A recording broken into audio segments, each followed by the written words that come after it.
1986. Akhir tahun itu kemudian saya masuk kursus vokal di Elva Music Studio di Bandung, yaitu sekolah musiknya Elva Sesioria. Nah dari situlah kemudian saya baru berpikiran untuk menjadi penyanyi gitu loh. Kursus vokal, kemudian juga nggak lama 3 bulan kursus vokal, kemudian saya ditarik Kahitna. Nah jadi saya masuk Kahitna itu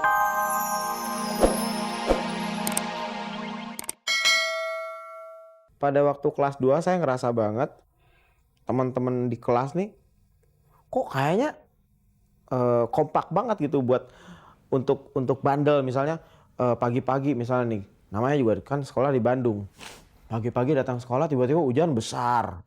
Waduh, yang nggak ada kepikiran pagi-pagi belum pada sarapan, banyak yang gitu kan. Anak-anak tuh gini, wah enak kali makan tahu nih, makan tahu panas gitu. Akhirnya kolektif kumpulin duit. Ada teman saya yang laki, ada 2 orang, 1 orang atau 2 orang pakai jaket tentara. Saya ingat banget jaket tentara yang gede, sakunya gede-gede. Dia minta izin ke toilet. Padahal dia ingat banget beli yang namanya makanan gehu, yaitu toge tahu digoreng pakai cabai rawit. Itu asli. Datang ke kelas, wah wanginya, push, langsung semua dibagi satu-satu pakai. Sementara gurunya asik aja nulis di papan gitu, kita makan rame-rame, wah ketawa-ketawa kayak gitu. Pokoknya ya kadang-kadang seru gitu yang nakal-nakal kayak gitu. Kemudian sekali-kalinya saya kabur dari sekolah, kabur karena itu mau nggak mau saya harus ikut kabur gitu, karena yang lain juga udah semuanya kompak. Karena gini, ada setiap hari Senin itu ada upacara. Nah upacara bendera itu kita diharuskan memakai perlengkapan seragam, topi dan dasi. Nah ini teman-teman saya ini kompak banget waktu kelas 2 kalau nggak salah, kelas 2. Karena ada beberapa teman saya yang lupa bawa topi sama dasi, pada akhirnya yang lain pada kompakan, udah kita nggak usah bawa kita upacara nggak usah pakai ini lagi ya, nggak usah pakai topi sama dasi, kompakan deh semuanya. Waduh, sedangkan saya paling malas kan untuk dihukum sama guru cuman gara-gara yang gitu, karena sebetulnya saya bawa gitu loh. Pada akhirnya ya udah saya mau nggak mau harus ikut gitu. Upacara semuanya satu kelas saya ini IPS 1, 2 IPS 1 nggak pakai dasi dan topi. Pada akhirnya ya semuanya dihukum gitu, dihukum nggak boleh apa-apa. Yang lainnya masuk ke kelas pada kabur semua. Ya saya mau nggak mau juga harus ikut kabur. Itu ya yang namanya kabur. Saya masih pakai motor tuh di Bandung. Yang namanya naik motor gemeteran banget, mau kemana, jalan kemana. Tapi karena memang nggak munafik ya, waktu itu saya betul-betul kayaknya nggak sampai hati gitu untuk kabur dari sekolah. Deket-deket jam bubaran sekolah, setengah satuan kurang, akhirnya saya pulang ke rumah, balik lagi ke sekolah. Saya melaporkan diri, Pak ini saya tadi gini. Alhamdulillah nggak dimarahin. Memang suka ada sih, suka ada yang misalnya cewek yang mengutarakan senang sama saya, walaupun mereka dengan cara-cara sedikit bercanda ya, misalnya, Hedi lu tahu nggak sih kalau gue tuh senang sama lu atau apa kayak gitu. Ya saya GR sih, GR aja gitu. Terus saya cuma bilang, aduh masa sih, terima kasih, saya bilang gitu. Terus eh kalau memang kira-kira saya masih belum berkenan atau tidak berkenan sama dianya gitu, si ceweknya, kebetulan saya juga pergaulannya sehari-hari, cara bergaul saya tuh lebih banyak bercandanya gitu. Jadi paling saya bercandain, yang bener aja gitu. Orang apa sih? Ya pokoknya gimana caranya lah supaya si orang tersebut tidak dari yang saya takut, karena yang saya takutkan orang tersebut sakit hati sampai akhirnya berbalik jadi sebel sama saya. Itu jangan sampai terjadi kayak gitu. Pokoknya gimana caranya, dengan cara bercanda saya meyakinkan kalau kita jadi teman itu akan lebih baik gitu. Dan sekarang pada akhirnya sampai saat ini saya masih belum punya cewek lagi. Terakhir pacaran tuh sekitar 2 tahun yang lalu ya. 2 tahun yang lalu. Terus putus, terus ya udah. Karena saya orangnya kadang-kadang terlalu asik kerja, terlalu asik bukan hura-hura, jadi rame-rame sama temen-temen kayak gitu jalan ke sana ke sini. Sampai akhirnya kadang-kadang lupa kalau saya tuh pengen juga gitu ada yang memperhatikan saya kayak gitu, kayak ya untuk keseharian saya lah gitu. Cuman udah biasa sendirian kali ya di tempat kos atau enggak apa.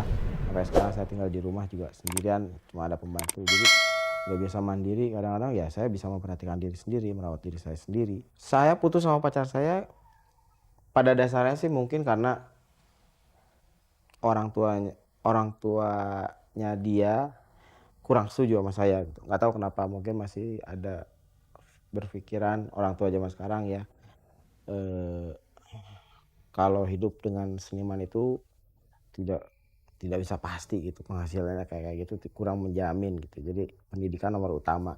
Padahal nggak juga, kalau dari saya sendiri sih nggak juga. Itu mungkin dasarnya kayak gitu. Kemudian pada waktu putus, kalau dibilang frustasi banget saya enggak, karena kebetulan pada saat itu saya lagi sibuk bekerja. Kemudian juga banyak ya, makanya jadwalnya penuh. Selain itu juga apa ya, memang udah ada tanda-tanda untuk ke situ gitu loh.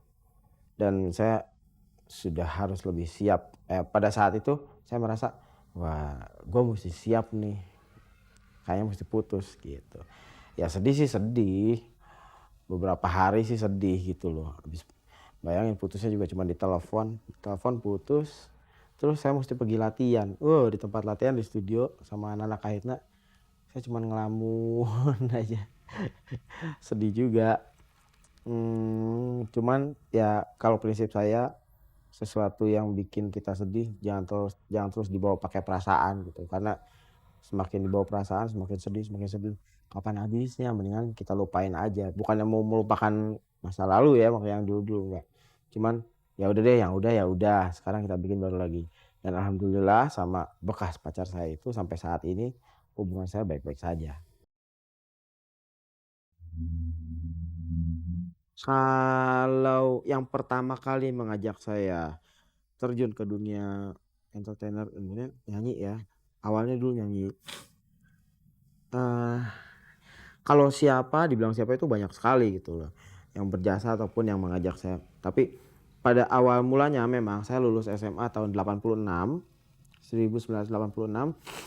Akhir tahun itu kemudian saya masuk kursus vokal di Elva Music Studio di Bandung, yaitu sekolah sekolah musiknya Elva Sesioria. Nah dari situlah kemudian saya baru berpikiran untuk menjadi penyanyi gitu loh. Kursus vokal, kemudian juga nggak lama 3 bulan kursus vokal, kemudian saya ditarik Kahitna. Nah jadi saya masuk Kahitna itu sekitar awal-awal tahun sekitar bulan Maret atau Mei ya, saya lupa. Mei atau Maret tahun 1987 itu awal saya masuk Kahitna. Sedangkan Kahitna sendiri konon ada semenjak tahun 1985. Gitu kira-kira ceritanya awal karir saya. Nama Kahitna Indonesia mewakili Asia Oseania, dikirim ke tingkat internasional, yaitu waktu itu di Budokan Hall Tokyo Jepang. Dan alhamdulillah kita di sana meraih juara kedua tingkat internasional. Padahal waktu itu saya sendiri, jadi vokalisnya waktu itu Kahitna, saya dengan Rita Effendi yang berangkat duet ya. Waktu berangkat dari Jakartanya suara saya nggak ada karena kecapean latihan atau TC di Jakarta gitu, radang tenggorokan, lagi radang tenggorokan. Cuman nggak tahu kenapa, mungkin dari keyakinan saya sendiri, saya selalu merasa punya nyawa serep gitu loh, atau enggak nyawa cadangan kalau saya udah menginjak panggung atau udah kena lighting dan sebagainya kayak gini, pokoknya harus bisa gitu. Alhamdulillah bisa dan juara kedua tingkat internasional. Itu yang ya kurang lebih itu yang membanggakan buat saya. Obsesi saya yang belum tercapai apa ya? Sebetulnya saya tidak pernah berpikir untuk bermuluk-muluk atau nggak berandai-andai ya. Tapi kalau obsesi mungkin bisa dikatakan ya pengennya sih saya merilis solo album saya bisa diedarkan di seluruh dunia gitu. Tapi ya nggak tahu mesti kerjasamanya bagaimana, belum ada jalan sampai sampai situ gitu.